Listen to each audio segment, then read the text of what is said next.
Welcome to the Binge Breakers podcast. I'm Jacqueline. I am here to teach you how I overcame bulimia and my binge eating disorder, and how you can too.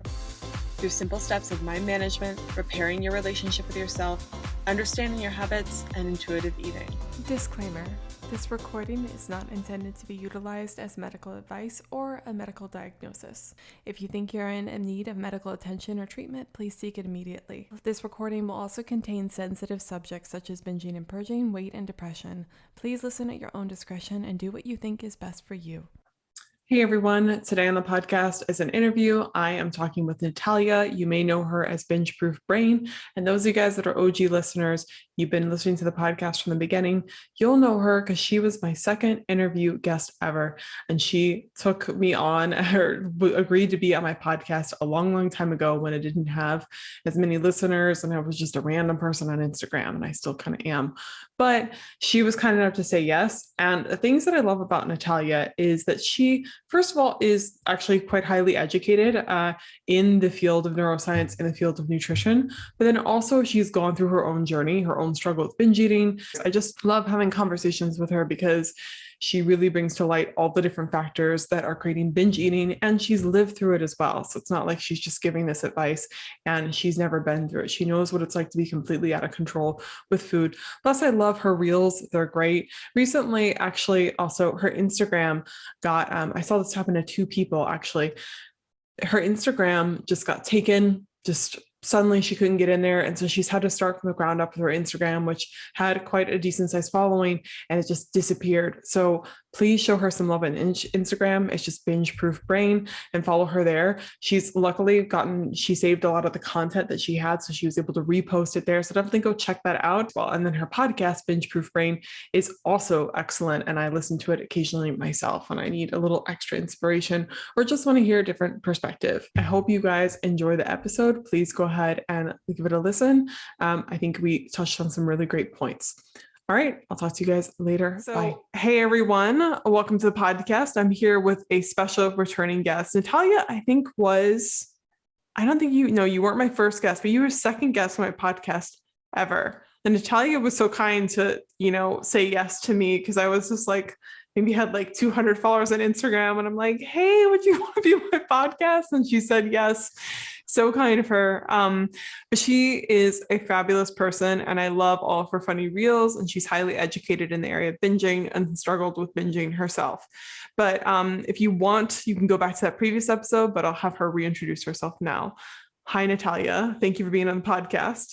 Hi there. Hello, everybody. So I'm Natalia, and I'm binge eating recovery coach, and it's lovely to be here again. I hope that I will provide some useful, information, or I will share some stories that will hopefully provide you with some, something that you need. Maybe that's gonna trigger some kind of insight that you need today, that you needed to hear today. Yeah. Oh yeah. Whenever I'm listening to your podcast or, scrolling on your Instagram instead of being productive, I usually find something that I actually need. I'm like, oh, that's a really good point. Or, oh, that's really creative. So yeah, I'm sure you'll say something useful for sure. Can you remind viewers of your story or listeners of your story? Like, what's your background with binge eating? How'd you get to this point? Yeah, sure. So my binge eating started, I think, at the beginning of my years at the university, and it started in a pretty standard way. So I started dieting, and after I lost some weight, the binge eating started. But actually, I think that my food problems began way earlier, but I just didn't notice. So it started with having parents who, for example, restricted access to certain types of food in my household. So my relationship with highly processed foods was always like feast or famine, but also a lot of emotional eating and so on. But yeah, the binge eating started at the university. And then let's say that I have had a small episodes with like bulimia, the purging type, but also it all transformed in so many ways across the years, because then I went vegan. So for a while, I was able to repair my relationship with food. But then I got more into like orthorexia, and I looked like a person who would suffer from anorexia because I was afraid of certain foods. Then after 2 years, I think I had a major relapse in binge eating. Then I gained a lot of weight. So I feel like the main eating disorder I struggled with was binge eating. However, I could say that I had experience with a lot of different things like orthorexia, trying to compensate for the binge, but also restrictive mindset. So there is, there are a lot of things that were on my journey with healing my relationship with food. Yeah, that's what I like about you. Not that you suffered so much, but that you have had such a diverse journey in your eating history. And I think something you said that was interesting, which is you think your eating problems started way before they were really apparent. And it's the same for me. Like, even though my eating disorder, the worst part of my eating disorder was in the span of 4 years with bulimia, there were lots of symptoms that I didn't pick up on way before then. And even in my childhood, there were weird things that I did with food that, no one was watching. I didn't think was strange, but growing now that I'm an adult, I'm like, oh, that was a really big red flag. All right. Yeah. And I used to move on. So firstly, I also wanted to say, I was listening to your most recent episode this morning about your opinions on therapy with like binge eating. The title was, "Are you still binging and in therapy?" or something like that. And I agreed with many of your points, but I found something so interesting, so simple that you said, which was that just going to sleep sometimes can help you. And I think a lot of people, it's so you like what you said was so brilliant, because that happens to me all the time. Later at night, that's when my intrusive thoughts are the worst. And sometimes I'm like, I just need to go to bed. I know that I'll be okay once I go to bed. Can you explain to listeners why that is? Mm-hmm. Yeah, so I think that a lot of our problems, all of our problems are created in our mind. So sometimes disconnecting from it is like rebooting your computer, and all of a sudden some things are fixed because we are looking at it from the different perspective. Mm-hmm. So I think that's the thing that we are doing, like allowing ourselves to go to sleep and then wake up and have a fresh perspective. This is an example of us being self-healers, that we don't need always the outside person to tell us what to do, to give us an advice, step-by-step process to do something. But we need to calm down. We need to find our inner wisdom and act from it. So I think that this is our intuitive way of dealing with some problems, just allowing our brain to process it, because we know that a lot of, for example, memory consolidation, it happens during the sleep. So when we are sleeping, when we are disconnected from our thoughts, our brain, in a way, is still working, processing, and sometimes just getting a new thought in the morning is exactly what we needed. Mm-hmm. Yeah, absolutely. I experience that all the time. Going to bed is, I think, around 3 p.m. is when I start to take a steep decline. And then which is a natural, I think, rhythm in our energies. We usually dip around mid-afternoon and then come back and then later at night. But even then, it starts to happen. I'm like, okay, just keep on doing whatever you need to do. But then between 8 p.m. and 10 p.m., I'm just not that nice of a person to be around. I just gotta go to bed for the most part. And then when I wake up in the morning, I do feel a lot better, most optimistic, and all the things I was worried about don't seem like as big of an issue. And of course, I know you're not saying that if an axe murderer is following you around, then going to sleep is going to be fine, but it does help a lot. Just something simple such as going to sleep can help. That brings me into one of the first questions I want to ask you about. I wanted to talk about urge surfing and binge eating, but I first want to talk about binging nutrition just a little bit. And it's a very broad question, but I know you've gone through different ways of thinking about food, like viewing food as just fuel and, going into veganism. So how do you approach eating, I suppose, when you're struggling with binge eating for your clients now? Mm-hmm. All you have to do is just cover your basics, meaning making sure that you are not restricting any macronutrients, that you are getting enough of all the vitamins, minerals that you need. In case you can supplement if it's needed. So I would say that nutrition and maybe changing your diet is not the solution for binge eating. Like, you have to just have your basics covered, but the real transformation comes from within, from changing your thoughts, your relationship with food. And nutrition can help, but I wouldn't say that it's a solution. So it can help when somebody has really inadequate diet, or maybe they are restricting certain macronutrients or certain foods. Then making those dietary tweaks can help, or maybe stabilizing blood sugar levels. These kind of things can help. But what I see is that often people who struggle with binge eating, they already have very good knowledge about nutrition. They already know how to eat a perfect diet. They already know how to compose meals that will keep them satiated. So I think that that what they need is more working on their thoughts, on their mindset, attitude.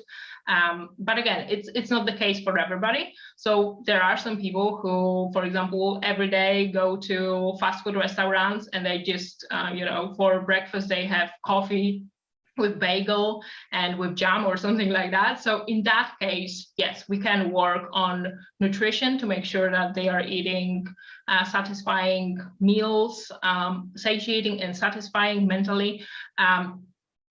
So yeah, in those cases, we can make some dietary changes. But again, they still should be coupled with some work on your mindset. Yeah, absolutely. Because I agree that sometimes people, they're restricting certain things or they're not eating enough. Like some of my clients that I've worked with, they simply aren't eating enough. And that is not the case with everyone, but sometimes they're not eating enough and then you raise their food, the binging magically disappears, which is just, if that happens, like, booyah, that's amazing. But oftentimes, like you're saying, changing the nutrition makes it easier to facilitate then the work you actually have to do to stop binge eating. Which can you, I guess it's a broad question to ask you, like how to stop binge eating. So I won't do that to you, but what is your approach to working on the mind when it comes to binge eating? I'm gonna first maybe backtrack to what you said. Sure. That indeed, at the beginning, I thought that most people struggle with the similar issues as I did, meaning that I really had to work on my mindset, my thoughts about myself, my thoughts about my self-worth, and so on. But actually, you are right that for so many people, there is still restriction present. And I thought that people needed something else, but you are right. Oftentimes when people just start eating more, the problem magically disappears. We could say that.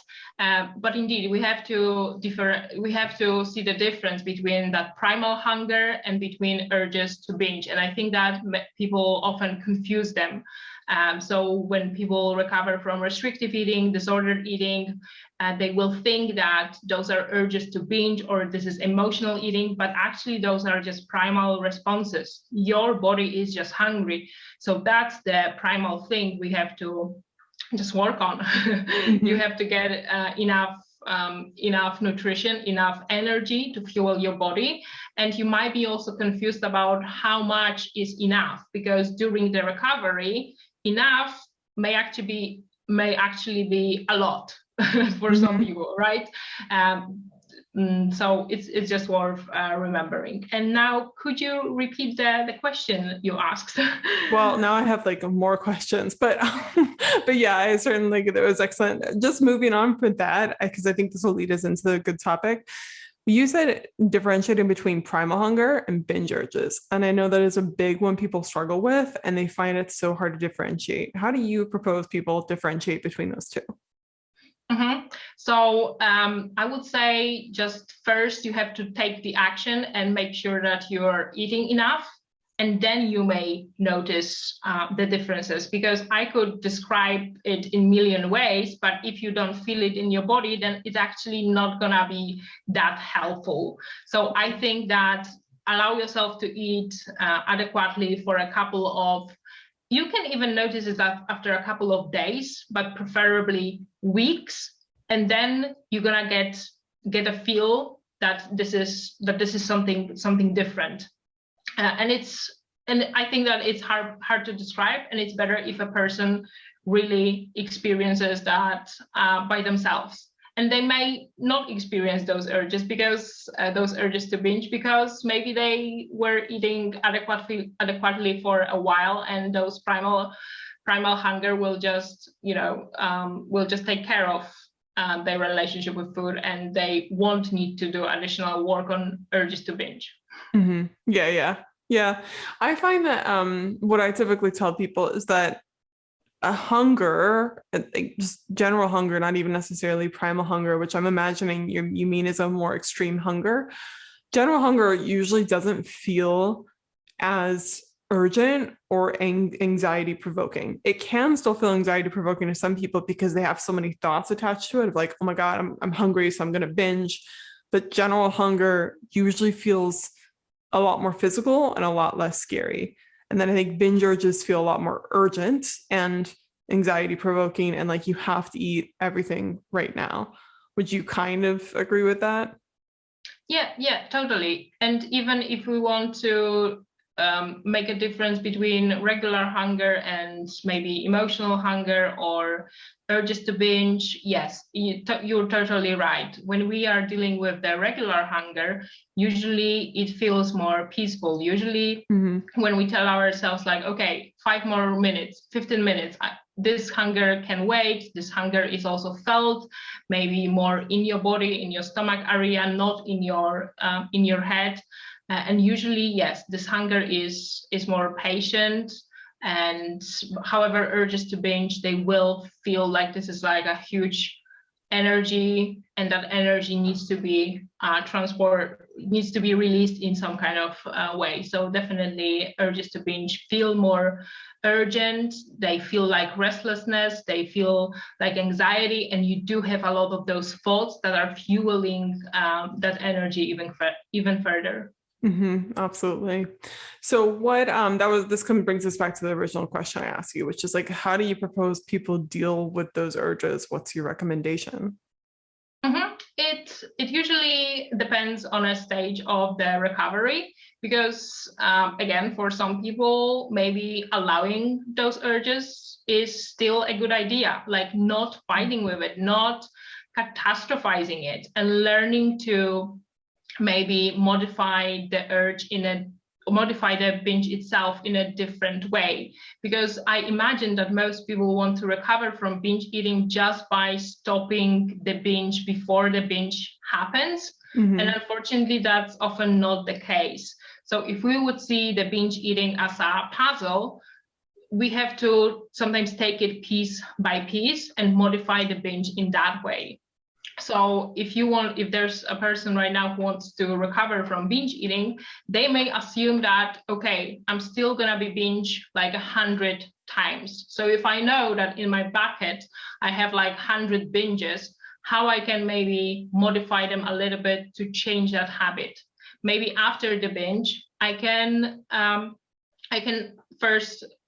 stop compensating, or I can be more compassionate, or I can be more mindful, maybe do some journaling about what happened.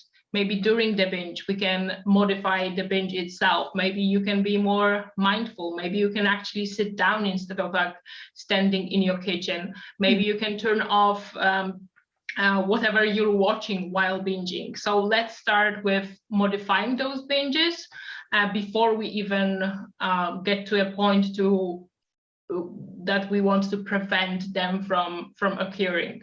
I think that usually that's the way it goes, because slowing down the binge or modifying it in that way, it doesn't matter what you are actually doing. What matters that it gives you a time for self-reflection, that it gives you that moment that maybe you're gonna gain a little bit more of awareness, and that awareness will give you a choice whether you want to continue the binge or you want to stop the binge, or you want to continue but with like different perspective, because usually when the binge starts, people just go into like binge trance. They are on autopilot, they do not think, and they sort of like wake up after the binge. So I think that bringing more awareness to the binge itself, it can be helpful. Yeah, this is really brilliantly said. I like your phrasing of modifying the binge, because I haven't heard someone phrase it with that particular word before. And I know that, words don't necessarily mean much, but it makes you think of, instead of black and white, of either I binge or I don't binge. I did binge, but here was this small amount of progress or small modification. And I know people out there hearing that are like, what? You're saying I'm still going to binge in recovery? But you are right that sometimes even if you do binge, there are points where if you go at it differently, you can, like you said, have that awareness, maybe have that choice of going at it more mindfully or stopping altogether. Something that I did in my recovery, I didn't realize I was doing it, but I started, working on myself. I had given up on recovery altogether, but I was working on my mindset. And slowly but surely, my binges did get less frequent, and I was more mindful during my binges all of a sudden. And so I realized that, like, this isn't that good. I'm not really enjoying this. I was sitting down for my binges instead of, like you said, standing in the kitchen.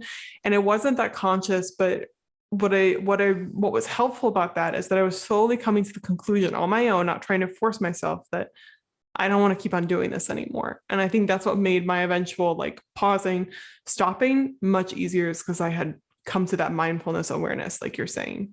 Yeah. And I think that in my case, it was very similar. I often say that in my case, that was just a transition from like crazy binges to just binges, and the frequency changed, the amount of food changed, then binge eating transformed into overeating into emotional eating, and so on. So I think that most people recover in that or similar way. They do have to come to their conclusion by themselves. They need to have that insight that changes everything. That's why I'm not a big fan of all of those self-help books, all of those strategies that people try to push on other people, like, hey, this is the way to recover from binge eating. This is the only way because I recovered in that way. Well, we can show many different strategies, we can show many different frameworks, we can share success stories, but ultimately a person will have their own insight, and maybe they're gonna say that they had that insight because of some strategy or because they did something differently, but it's the insight that you need in order to change your perspective. And changing your perspective will change your thoughts. Your thoughts will change your emotions, and your emotions will drive different actions, right? Mm-hmm. So it all comes from you changing the perspective of how you think, or maybe even how you relate to your own thinking. Yeah, absolutely. Yeah, it's kind of funny because like we both obviously coach on binge eating and trying to help people stop it. But I hate it when people are like, this is the only way, your way cannot be possibly correct. And it's like you said, so many people have different stories. And even me just thinking anecdotally, not one person I've worked with has had the same recovery story, even though, they could all fit into sometimes similar categories. They're all going to tell it differently. They're all going to phrase it differently because they have their own insights and beliefs on how that happened. All unique individuals. So yeah, very, very well said. Okay, let me go on to the next question. When it comes to actually in the moment, well, do I want to ask that question? So I think what you said was good. Let me think. We're just going to have to pause the podcast here because now I'm drawing a blank. It's just getting like all nervous. Because I wanted to ask you about urge surfing and whatnot, but I think you really covered it quite nicely. Do you think that's still a useful question to ask? Yeah, go ahead. Okay. So actually, I don't know. I think that we've covered it well enough, and I don't want to like go into it too much. So I'll just start with this. Natalia, I think you've offered a lot of actually very good advice for people. Do you have any practical advice you'd offer for someone struggling right now with binge eating? Practical advice. I think that instead of looking for the answer outside, what a person could do is that they could look inside. So instead of like scrolling on the Instagram and trying to find another recovery coach, reading all of those posts, take a couple of minutes and practice maybe mindfulness. Practice maybe putting your thoughts on a piece of paper just so you can see what is exactly in your head. Maybe during the binge, after the binge, you could try figure out what exactly happened, how your binge eating cycle looked like. So whatever you want to do next, my practical advice would be to just analyze what is already in front of you, what is already happening in the present moment, or what happened in the past, which you can still remember correctly. So just start with what you already have inside you. You probably already have all the answers. You just don't know where to look, or that you don't know that the solution is already within you. That's really wise. Yeah. This morning I was just feeling quite overwhelmed, as I always do. Like every morning is an overwhelm moment. But instead of, I have the habit of wanting to still constantly distract myself with an audiobook or with a podcast or something. And thankfully I'm more mindful about it. So I just kind of paused it and I sat on my floor and just stared at the window and just like stayed silent. And just that peace of making space to not be constantly inputting your mind with other people's thoughts was alone just very nice for me to have. But you're right, like constantly people are it's great that we're in an age where there's so much information, but it's almost like information overload and you already have so much. And it's called something paralysis. Analysis paralysis. Thank you. Yes, analysis paralysis, right? And like constantly, I need one more bit of information, one more bit. And you do often have a lot of the information you need inside you, and you need to put that to use before going and looking outwardly again. Yeah, totally. We are, knowledge is power, but without action, you cannot do anything. So instead of like focusing on gaining more information, we need to focus on implementation. Even if you would implement just one idea you've heard, it's still going to be more useful rather than, searching for more and more ideas and frameworks. And I know that because I'm a self-help junkie, I used to do that all the time, reading all of those books, listening to audiobooks, to podcasts, like not having my own thought, but constantly like searching for the answer. The next person will give me the solution I need, and believing that I'm lacking something and that I need to find it and that it's definitely there. So I keep searching, but I didn't find what I was looking for, because what I was looking for is already within me. And what we need is a little bit more clarity. That's why I love my mindful moments.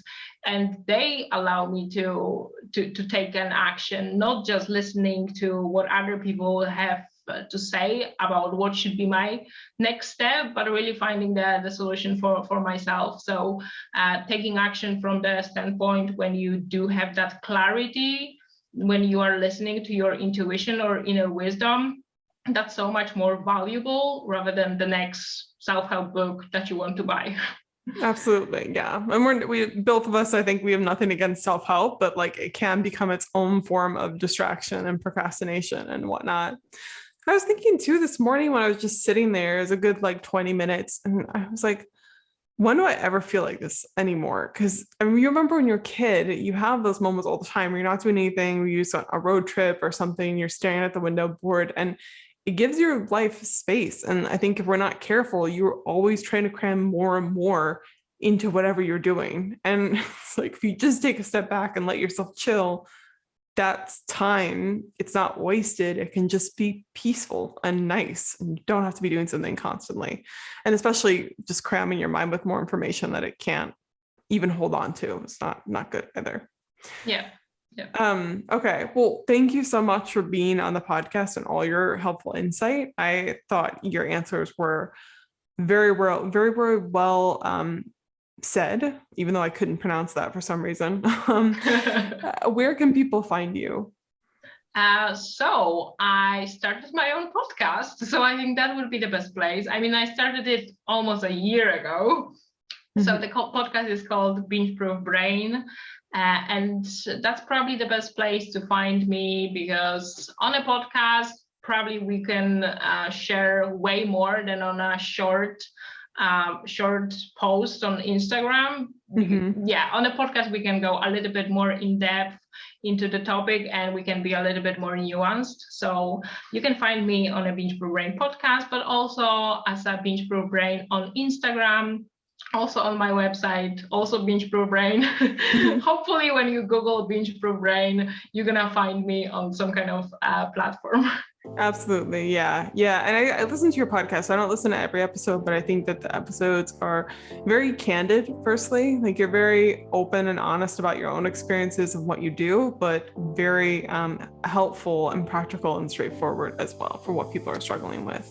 And as far as, is there anything new going on in your business that you want people to, if people want to work with you, where should they go, or what should they try to find? Yes, so I still offer just one-on-one coaching. My coaching usually lasts at least 3 months. So yes, if somebody is interested in coaching, then that would be it. And that's for now, this is all that I offer. Yeah, that's great. I mean, I know sometimes people are like, I offer this thing, and it's like, sometimes it's good to keep it simple, as we're saying. So, and one-on-one coaching is amazing. All right. Well, thanks for being on the podcast, Natalia. Thank you so much for inviting me. As always, I had a lot of fun. Yeah. All right, bye, everyone listening.